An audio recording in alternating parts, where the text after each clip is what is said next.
মা হবার পর থেকে আমি বিভিন্ন জনের কাছে বিভিন্ন ধরনের মন্তব্য পেয়ে থাকি। যেমন পাগলামি করি, আমি আমার সন্তানকে বেশি আদর করি, আহ্লাদি দেখাই, অনেক বেশি শাসন করি, আমি যা বলি তাই করি, সন্তানের কোনো কিছুতে আমার যায় আসে না।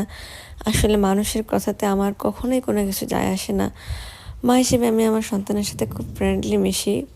আমি আমার সন্তানকে শাসন করি, ভালোবাসি, সব কিছুই করি। আমি চাই আমার সন্তান আমাকে একটা পূর্ণাঙ্গ মানুষ ভাবুক।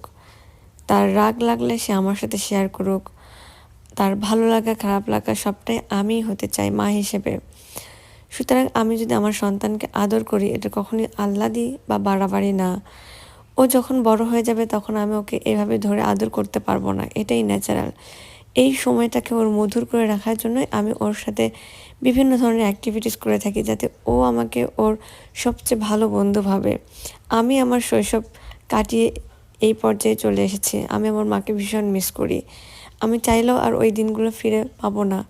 সুতরাং আমি চাই আমার সন্তানের শৈশবগুলো প্রত্যেকটা মুহূর্ত খুব স্মৃতিমধুর হয়ে কাটুক এবং ও ওগুলো মনে রাখুক।